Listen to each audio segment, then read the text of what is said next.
Hi hello ಸ್ನೇಹಿತರೆ, welcome back to Shubha channel. ಸ್ನೇಹಿತರೆ, ಕೆಲವರ ಜೀವನದಲ್ಲಂತೂ ತುಂಬಾ ಕಷ್ಟ ಇದೆ.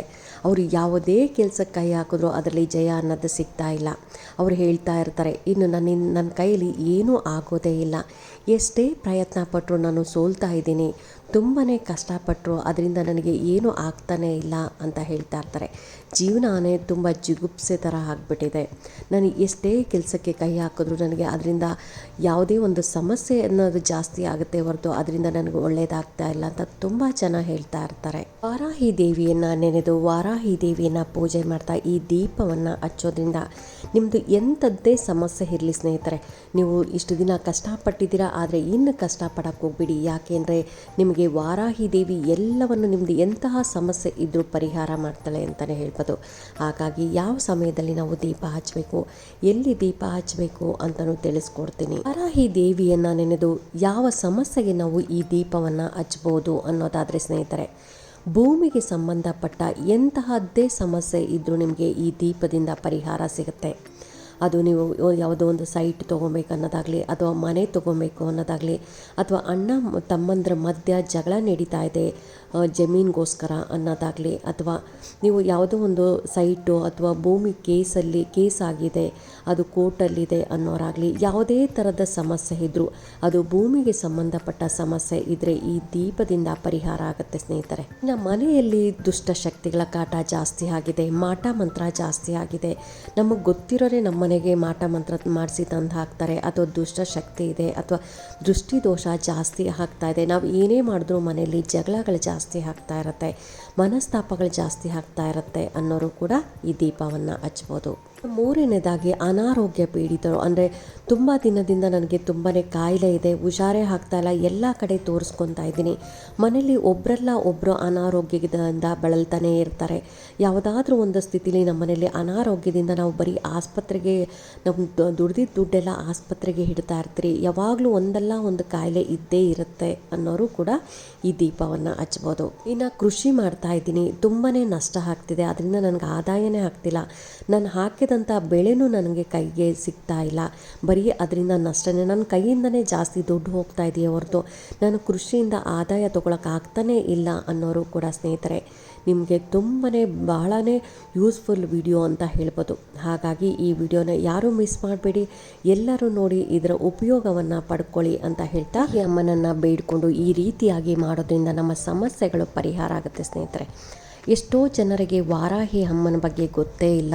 ವಾರಾಹಿ ದೇವಿಯನ್ನು ನೆನೆದ್ರೆ ಸಾಕು, ಅಮ್ಮ ಅಂದರೆ ಸಾಕು, ಬೇಗನೆ ಬಂದು ನಮ್ಮ ಕಷ್ಟಗಳನ್ನೆಲ್ಲ ಅಮ್ಮ ಪರಿಹಾರ ಮಾಡ್ತಾಳೆ. ಹಾಗಾಗಿ ವಾರಾಹಿಯ ದೇವಿಯನ್ನು ನೆನೆದು ಕೋಟ್ಯಾಂತರ ಜನರು ಉಪಯೋಗವನ್ನು ಪಡ್ಕೊಂಡಿದ್ದಾರೆ. ಹಾಗಾಗಿ ವಾರಾಹಿ ದೇವಿಯನ್ನು ನೆನೆದು ನಾವು ಕೂಡ ನಮ್ಮ ಕಷ್ಟಗಳನ್ನೆಲ್ಲ ಪರಿಹಾರ ಮಾಡ್ಕೊಳ್ಳೋಣ. ತುಂಬ ಜನ ತುಂಬ ದಿನದಿಂದ ಕಷ್ಟಪಡ್ತಾ ಇದ್ದೀರಾ. ಹಾಗಾಗಿ ವಾರಾಹಿ ದೇವಿನ ಈ ರೀತಿಯಾಗಿ ನಾವು ಪೂಜೆ ಮಾಡೋದ್ರಿಂದ ವಾರಾಹಿ ದೇವಿ ನಮ್ಮ ಕಷ್ಟಗಳನ್ನೆಲ್ಲ ಪರಿಹಾರ ಮಾಡ್ತಾಳೆ ಅಂತ ಹೇಳ್ತಾ, ಮೊದಲು ನಾವು ಯಾವ ರೀತಿಯಾಗಿ ಪೂಜೆ ಮಾಡಬೇಕು, ಯಾವ ನಂಬರನ್ನು ಬರಿಬೇಕು, ಯಾವ ರೀತಿಯಾಗಿ ದೀಪ ಹಚ್ಚಬೇಕು ಅಂತಲೂ ತಿಳಿಸ್ಕೊಡ್ತಾ ಇದ್ದೀನಿ. ಯಾವ ದಿನ ಮಾಡಬೇಕು ಪೂಜೆ ಅನ್ನೋದಾದರೆ ಗುರುವಾರ ಅಥವಾ ಶುಕ್ರವಾರ, ಈ 2 ದಿನಗಳಲ್ಲಿ ಮಾತ್ರ ಪೂಜೆ ಮಾಡಬೇಕು ಸ್ನೇಹಿತರೆ. ಅದು ಸಾಯಂಕಾಲ ಅಂದರೆ ನೀವು 6 ಗಂಟೆ ಮೇಲೆ ಈ ರೀತಿಯಾಗಿ ಪೂಜೆ ಮಾಡಬೇಕಾಗತ್ತೆ. ಆ ದಿನ ಪೂಜೆ ಮಾಡೋ ದಿನ ಯಾವುದೇ ನೀವು ಕೆಟ್ಟ ಶಬ್ದಗಳನ್ನು ನೀವು ಮಾತಾಡಬಾರ್ದು, ಹಾಗೆಯೇ ಕೆಟ್ಟದ್ದನ್ನು ಯಾರಿಗೂ ಬಯಸಬಾರ್ದು. ಅವರು ನಮಗೆ ಕೆಟ್ಟದ್ದು ಬಯಸಿದ್ದಾರೆ, ನಾವು ಕೂಡ ಅವರಿಗೆ ಕೆಟ್ಟದ್ದು ಬಯಸಬೇಕು ಅಂತ ಯಾವುದೇ ರೀತಿಯ ಆಲೋಚನೆ ಕೂಡ ಮಾಡಬೇಕು ಹೋಗಬೇಡಿ ಸ್ನೇಹಿತರೆ. ನೀವು ಸಾಯಂಕಾಲ ನೀವು ಸ್ನಾನ ಮಾಡೋರಾದರೆ ಸ್ನಾನನೂ ಮಾಡ್ಬೋದು, ಇಲ್ಲ ಅಂತಂದರೆ ಕೈಕಾಲು ಮುಖ ತೊಳ್ಕೊಂಡು ಕೂಡ ಪೂಜೆ ಮಾಡ್ಬೋದು.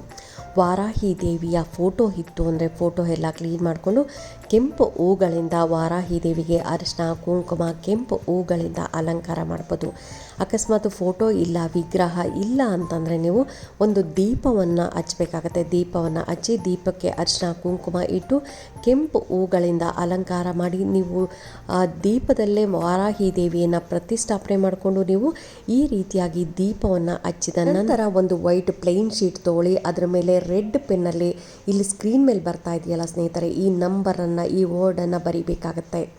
741 ವರ್ಕ್ಡ್ ಅಂತ ನೀವು ಏನು ಅಲ್ಲಿ ಬಂದಿದೆಯಲ್ಲ ಸ್ಕ್ರೀನ್ ಮೇಲೆ ಅದನ್ನು ನೀವು 9 ಸಾರಿ ನೀವು ರೆಡ್ ಪೆನ್ನಲ್ಲಿ ಬರೀಬೇಕಾಗತ್ತೆ. ಒಂದು ವೈಟ್ ಶೀಟ್ ತೊಗೊಳ್ಳಿ, ರೆಡ್ ಪೆನ್ ತೊಗೊಳ್ಳಿ, 741 ವರ್ಕ್ಡ್ ಅಂತ ನೀವು 9 ಸಾರಿ ಬರೆದು ಆ ದೀಪದ ಬಲಭಾಗದಲ್ಲಿ ಇಡಬೇಕಾಗತ್ತೆ. ನಿಮ್ಮ ಬಲಭಾಗದಲ್ಲ, ದೀಪದ ಬಲಭಾಗ ಅಥವಾ ನೀವು ಏನು ಅಮ್ಮನವರ ಫೋಟೋ ಇಟ್ಟಿರ್ತೀರ ಆ ಫೋಟೋ ಬಲಭಾಗದಲ್ಲಿ ಇಡಬೇಕಾಗತ್ತೆ. ಅಮ್ಮನನ್ನು ಬೇಡುತ್ತಾ ನೀವು ಆ ನಂಬರನ್ನು, ಆ ವರ್ಡನ್ನು ಬರೀಬೇಕಾಗತ್ತೆ. ನಿಮಗೇನು ಸಮಸ್ಯೆ ಇದೆ ಅಂತ ಅದನ್ನೆಲ್ಲ ಹೇಳ್ಕೊಂಡು ಈ ನಂಬರನ್ನು ನೆನೆಸ್ಕೊಂಡು ವಾರಾಹಿ ದೇವಿಯನ್ನು ನೆನೆದು ನೀವು ಈ ನಂಬರನ್ನು ಬರೆದು ಆ ವರ್ಡನ್ನು ಬರೀಬೇಕಾಗತ್ತೆ. ಬರೆದು ನೀವು ಅಮ್ಮನವರ ಫೋಟೋ ಬಲಭಾಗದಲ್ಲ ಆಗಲಿ ಅಥವಾ ದೀಪ ಹಚ್ಚಿರ್ತೀರಲ್ಲ, ಅಮ್ಮನ ಪ್ರತಿಷ್ಠಾಪನೆ ಮಾಡಿರ್ತೀರ ಆ ದೀಪದ ಬಲಭಾಗದಲ್ಲಿ ಇಡಬೇಕಾಗತ್ತೆ. ಇನ್ನು ದೀಪ ಹೇಗೆ ಹಚ್ಚೋದು ಅನ್ನೋದಾದರೆ, ಒಂದು ಬೌಲಲ್ಲಿ ಗೋಧಿ ಹಿಟ್ಟು ತೊಗೊಳ್ಳಿ ಸ್ನೇಹಿತರೆ. ಗೋಧಿ ಹಿಟ್ಟಿಗೆ ಸ್ವಲ್ಪ ಕುಂಕುಮವನ್ನು ಹಾಕಿ, ನಾವು ದೇವ್ರ ಮನೇಲಿ ಕುಂಕುಮ ಯೂಸ್ ಮಾಡ್ತಿರಲ್ಲ ಆ ಕುಂಕುಮವನ್ನು ಹಾಕಿ ನೀರಲ್ಲಿ ಗಟ್ಟಿಯಾಗಿ ನೀವು ಕಲಿಸ್ಕೊಬೇಕಾಗತ್ತೆ. ನಾವು ದೀಪ ಮಾಡ್ತಿರಲ್ಲ ಆ ರೀತಿಯಾಗಿ ನೀವು ಗಟ್ಟಿಯಾಗಿ ಕಲಿಸ್ಕೊಂಡು ಅದರಲ್ಲಿ 9 ದೀಪಗಳನ್ನು ಮಾಡಬೇಕಾಗತ್ತೆ. ಅಂದರೆ ಕೆಂಪು ದೀಪಗಳು, ಅಂದರೆ ನಾವು ಗೋಧಿ ಹಿಟ್ಟಿಗೆ ಸ್ವಲ್ಪ ಕುಂಕುಮ ಹಾಕಿರ್ತೀರಲ್ಲ ಅದು ಕೆಂಪು ಕಲರ್ ಬಂದಿರುತ್ತೆ. ಹಾಗಾಗಿ ಕೆಂಪು ದೀಪಗಳನ್ನು ನೀವು 9 ದೀಪಗಳನ್ನು ಮಾಡ್ಕೊಬೇಕಾಗತ್ತೆ. ತಟ್ಟೆ ತಗೊಂಡು ತಟ್ಟೆ ಮೇಲೆ 9 ವೀಳ್ಯದೆಲೆ ಅಂದರೆ ತಾಂಬೂಲಕ್ಕೆ ಹಾಕ್ಕೊತಿರಲ್ಲ ಆ ಎಲೆಯನ್ನು, ಆ ವೀಳ್ಯದೆಲೆಯನ್ನು 9 ಎಲೆಯನ್ನು ಇಟ್ಕೊಂಡು ಅದರ ಮೇಲೆ 9 ದೀಪವನ್ನು ಇಡಿ. ನಂತರ ಒಂದೊಂದು ದೀಪಕ್ಕೆ 2 ಬತ್ತಿಯನ್ನು ಹಾಕಿ, ಅಂದರೆ 2 ಬತ್ತಿ 1 ಬತ್ತಿಯಾಗಿ ಮಾಡಿಕೊಂಡು ನೀವು ಒಂದೊಂದು ದೀಪಕ್ಕೆ 2 ಬತ್ತಿಯನ್ನು ಹಾಕ್ಕೊಂಡು ನಿಮಗೆ ಶಕ್ತಾನುಸಾರ ನೀವು ತುಪ್ಪ ಕೂಡ ಹಾಕ್ಬೋದು, ಇಲ್ಲ ಅಂದರೆ ದೇವ್ರ ಮನೇಲಿ ಯಾವ ಎಣ್ಣೆಯನ್ನು ಯೂಸ್ ಮಾಡ್ತೀರಾ ಅದೇ ಎಣ್ಣೆ ಕೂಡ ಹಾಕ್ಬೋದು ಸ್ನೇಹಿತರೆ. ದೀಪಕ್ಕೂ ಕೂಡ ಅರಿಶಿನ, ಕುಂಕುಮ ಹಾಗೆಯೇ ಕೆಂಪು ಹೂಗಳಿಂದ ಅಲಂಕಾರ ಮಾಡಿಕೊಂಡು ನೀವು ಮೊದಲು ದೀಪಗಳಿಗೆ ನೀವು ಅಗರಬತ್ತಿಯಿಂದ ಆರತಿ ಮಾಡಿ, ನಂತರ ನೀವು ಏನು ವಾರಾಹಿ ದೇವಿಯನ್ನು ಪ್ರತಿಷ್ಠಾಪನೆ ಮಾಡಿರ್ತೀರಲ್ಲ ಅಲ್ಲಿ ಆ ದೀಪಕ್ಕಾಗಲಿ ಅಥವಾ ನೀವು ಅಲ್ಲಿ ಏನಾದರೂ ವಾರಾಹಿ ದೇವಿ ಫೋಟೋ ಇತ್ತು ಅಂದರೆ ಆ ಫೋಟೋಗೂ ಅಥವಾ ದೀಪಕ್ಕೆ ನೀವು ಆರತಿ ಮಾಡಬೇಕಾಗತ್ತೆ. ನಂತರ ಕೊನೆಯಲ್ಲಿ ಅಕ್ಷತೆ ಕಾಳು, ಒಂದು ಹೂವನ್ನು ಇಟ್ಕೊಂಡು ನೀವು ನಿಮ್ಮ ಕಷ್ಟಗಳನ್ನೆಲ್ಲ ಹೇಳ್ಕೊಂಡು ಆ ಫೋಟೋ ಇತ್ತು ಅಂದರೆ ವಾರಾಹಿ ದೇವಿ ಫೋಟೋ ಮುಂದೆ ಆಗಲಿ ಅಥವಾ ದೀಪದ ಮುಂದೆ ಹಾಕಬೇಕಾಗತ್ತೆ ಸ್ನೇಹಿತರೆ. ಈ ರೀತಿಯಾಗಿ ಮಾಡೋದ್ರಿಂದ ನಿಮಗೆ ಏನು ಕಷ್ಟಗಳಿತ್ತೋ ಎಲ್ಲವೂ ಪರಿಹಾರ ಆಗುತ್ತೆ. ನಂತರ ಈ ದೀಪಗಳನ್ನು ಏನು ಮಾಡಬೇಕು ಅಂದರೆ ನೀವು ಒಂದು ಸ್ವಲ್ಪ ಪ್ರಸಾದವಾಗಿ ಸ್ವೀಕಾರ ಮಾಡಿ, ನಂತರ ನೀವು ಆ ದಿನ ಅಂದರೆ ಸಾಯಂಕಾಲ ಪೂಜೆ ಮಾಡಿರ್ತೀರ 6 ಗಂಟೆ ಮೇಲೆ, ಎಷ್ಟು ಗಂಟೆ ಆದರೂ ಪರವಾಗಿಲ್ಲ 6 ಗಂಟೆ ಮೇಲೆ ಮಾತ್ರ ಪೂಜೆ ಮಾಡಬೇಕಾಗತ್ತೆ. ನಂತರ ಬೆಳಗ್ಗೆ ಅದನ್ನು ನೀವು ಯಾವುದಾದ್ರೂ ಹಸು ತಿನ್ನೋತ್ತೆ ಅನ್ನೋಗಿದ್ರೆ ಹಸುಗೆ ಕೊಡಿ, ಇಲ್ಲ ಅಂತಂದರೆ ನೀವು ನೀರಲ್ಲಿ ಕಲಿಸ್ಬಿಟ್ಟು ಅದನ್ನು ಯಾರು ತುಳಿದೇ ಇರೋಂಥ ದೊಡ್ಡ ಮರಗಳೆಲ್ಲ ಇರುತ್ತಲ್ಲ ಆ ಮರದ ಬುಡಕ್ಕೂ ಹಾಕ್ಬೋದು, ಇಲ್ಲಾಂದರೆ ಯಾವುದಾದ್ರೂ ಗಿಡಕ್ಕೂ ಕೂಡ ಹಾಕ್ಬೋದು. ಇನ್ನು ನೀವು ಬರೆದಿರುವಂಥ ಚೀಟಿ ಅದನ್ನು ಏನು ಮಾಡಬೇಕು ಅಂತಂದರೆ ಅರಳಿ ಮರದ ಬುಡದಲ್ಲಿ ಹಾಕಬೇಕು ಸ್ನೇಹಿತರೆ. ಇದನ್ನು ನೀವು ಎಲ್ಲಾದರೂ ಅರಳಿ ಮರ ಇರುತ್ತಲ್ಲ ದೇವಸ್ಥಾನದ ಹತ್ರ, ಅಲ್ಲಿ ಹೋಗಿ ನೀವು ಅರಳಿ ಮರದ ಬುಡದಲ್ಲೇ ಹಾಕಬೇಕಾಗತ್ತೆ. ದೀಪ ಮಾತ್ರ ಯಾವ ಮರ ಆದರೂ ಪರವಾಗಿಲ್ಲ, ಈ ಬರೆದಿರೋ ಚೀಟಿ ಮಾತ್ರ ಅರಳಿ ಮರದ ಬುಡದಲ್ಲೇ ಹಾಕಬೇಕಾಗತ್ತೆ. ಈ ರೀತಿ ಮಾಡೋದ್ರಿಂದ ವಾರಾಹಿ ದೇವಿ ನಿಮ್ಮ ಕಷ್ಟಗಳನ್ನೆಲ್ಲ ಬಗೆಹರಿಸ್ತಾಳೆ. 1 ವಾರ ಮಾಡಿದ್ರೆ ಸಾಕು ಸ್ನೇಹಿತರೆ. ಆ ದಿನ ನೀವು ಯಾವ ದಿನ ಮಾಡ್ತಿರೋ ಆ ದಿನ ನೀವು ಪೀರಿಯಡ್ಸ್ ಆಗಿರಬಾರ್ದು, ಹಾಗೆಯೇ ನಾನ್ ವೆಜ್ ತಿಂದು ಕೂಡ ಈ ಪೂಜೆಯನ್ನು ಮಾಡಬಾರ್ದು.